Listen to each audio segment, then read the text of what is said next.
esperar a comienzos de los años 80 para que en España se firmara y aprobara la ley del divorcio. Hubo que esperar hasta el siglo XXI para que las parejas de hecho tuvieran los mismos derechos que las parejas que habían contraído matrimonio de forma civil o religiosa. Pues bien, hoy vamos a descubrir que eso ya existía hace más de 2000 años en el mundo romano, y lo vamos a hacer con Ignacio Monzón. Muy buenas noches. Muy buenas noches, Bruno, y muy buenas noches pues a todos los oyentes. En esta sección que dedicamos a las curiosidades del mundo antiguo, en donde damos una serie de datos y una serie de pistas que, aunque no todo lo que tenía que ver con el matrimonio y las relaciones en pareja, bueno, eran especialmente buenas, pero sí que es cierto, ya existía el divorcio, ya existían las parejas de hecho, en cierto modo entonces. Sí, lo que pasa que el matrimonio, nuestro concepto de matrimonio es un concepto judeocristiano.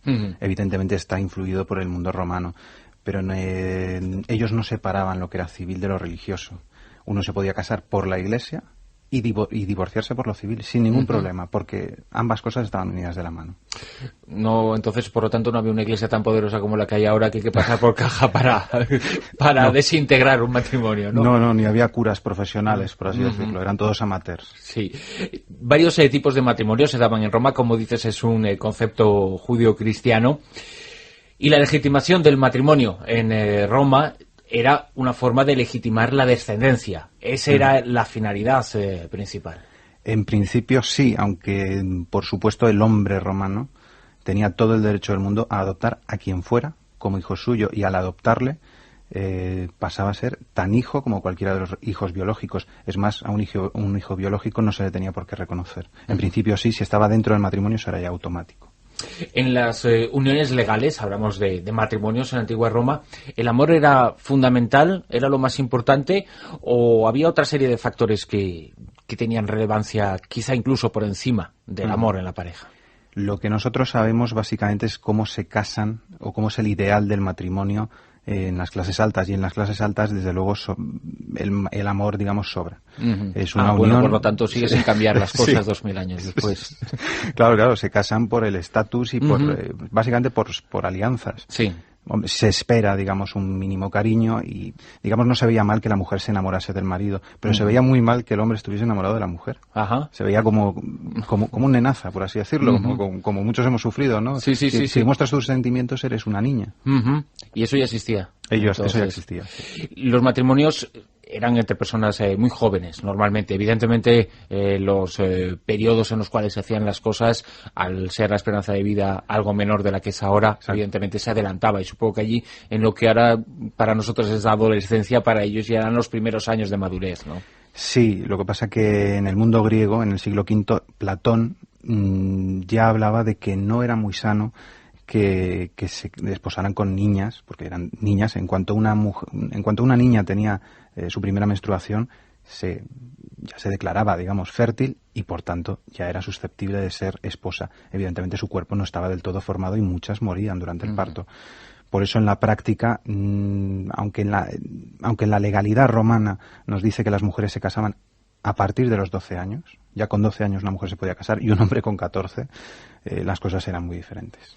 Hay una serie de elementos que forman parte de los matrimonios actuales, de todos los procesos que desembocan en las bodas. Por ejemplo, pedir la mano de la novia. Es el novio quien acude a la casa de la familia de la mujer con la que quiere unirse para el futuro en su vida, y pide la mano. Eso ya existía, en cierto modo, en la antigua Roma. Ahora quizá, posiblemente, ha perdido lo que era su significado original, pero ese significado original lo tenemos que buscar entonces. Sí, ahora la pedida de mano es una excusa para hacerse regalos, ¿no? La mujer le tiene que regalar un reloj, que eso seguramente dentro de unos siglos se verá con cierta gracia.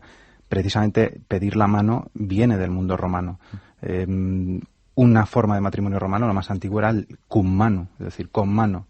El padre lleva de la mano a la hija, es decir, como una sierva prácticamente, y se la da al marido, porque lo que le da es la propiedad de la hija. Por lo tanto, en cierto modo, el matrimonio era la compra de una familia de la chica de otra familia. Exacto. Es que eran intercambios. Heródoto ya lo dice. Los motivos de enfrentamientos entre los asiáticos y los europeos fue por mujeres. Helena de Troya y bueno, una serie de princesas, porque se peleaban por mujeres, porque se intercambiaban. La mujer era valiosa por eso. Era prácticamente un medio más. Otro elemento que está en las bodas actuales es el anillo que el novio coloca a la novia y la novia al novio. También existía algo parecido. Sí, se dice que evidentemente la mujer de clase baja recibía un anillo de hierro. La mujer de clase alta podía recibir un anillo de hierro bañado en oro o directamente un anillo de oro, que era una muestra, digamos, de que pertenecía al marido. Pero eso viene precisamente del mundo romano. Ponerle el anillo en el dedo anular. Para ellos era muy importante porque decían que era el dedo que llevaba un nervio al corazón. ¿Y lo llevaba solo la mujer?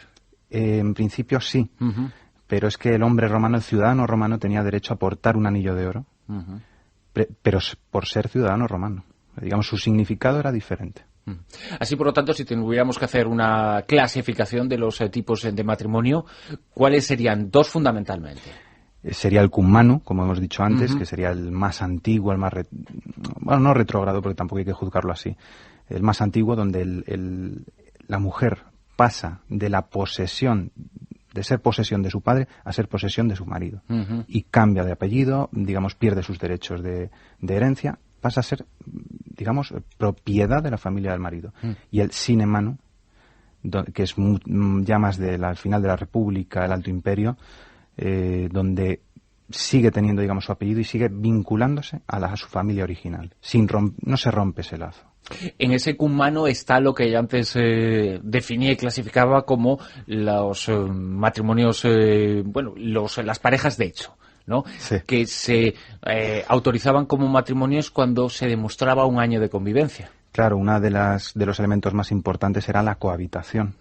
Claro, cuando había una cohabitación ya muy continuada, por ejemplo, entre un patricio y una plebeya, porque en principio las clases hasta el siglo V a.C. no se podían mezclar, pues sí, el llamado usus consistía en que un patricio y una plebeya, después de convivir un año, podían considerarse casados sin que hubiese una ceremonia. O sea, no hacía falta, se declaraba un hecho ya evidente. Y en cuanto a los vestidos, al traje de novia, también existía. Ahora mismo es importantísimo. El traje del novio es importante, pero es igual en casi todas las bodas. O hay pocas diferencias, además de ser caro. Pero no es caro, el de la novia es carísimo, porque tiene unas características más especiales, ¿no? Sí, siempre se ha dicho que todo esto del vestido blanco viene de época de la reina Victoria.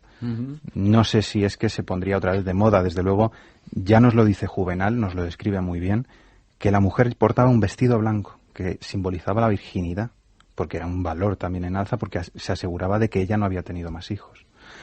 Además, el famoso recogido que usan las mujeres ahora en las bodas, ese peinado alto, ese también era venía del mundo romano, se sujetaban con una aguja que también era un símbolo de sometimiento. Son todo simbología romana que evidentemente ha perdido su significado. Antes hablábamos de las parejas de hecho, hablamos del divorcio, parecen conceptos muy avanzados, legales, que ya estaban entonces, pero no olvidemos una perspectiva que es absolutamente real y algo que, bueno, pues poco a poco afortunadamente se va perdiendo, pero en Roma la relación hombre y mujer era absolutamente desequilibrada. El hombre era el importante y era una sociedad en este sentido por lo menos absolutamente machista. Claro, pero la verdad es que todas lo han sido. Hasta el siglo XX la mujer no ha tenido derecho ni a votar ni, digamos, a ser persona. La mujer siempre era menor de edad. En este país también hasta el siglo... por los años 70. Hasta casi el XXI. Claro. Hasta casi el XXI. Claro.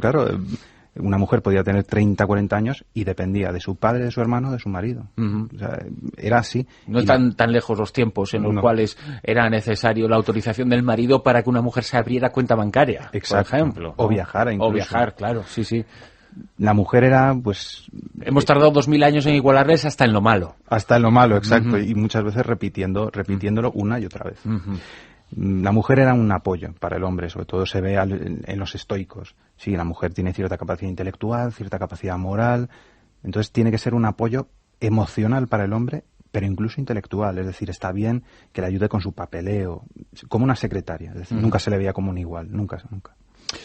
Ignacio Monzón, como siempre es un placer compartir contigo estos minutos, descubrir cosas tan interesantes sobre este mundo antiguo, ver que nos parecemos a ellos mucho más de lo que nos imaginamos, que incluso hemos tardado mucho tiempo en recuperar cosas que ya existían por entonces y que tanto en lo bueno como en lo malo hemos llegado al punto en el que se estaba hace nada más y nada menos que prácticamente 2 milenios. Siglo arriba, siglo abajo, pero prácticamente igual. Hasta la semana que viene. Hasta la semana que viene, Bruno, encantado.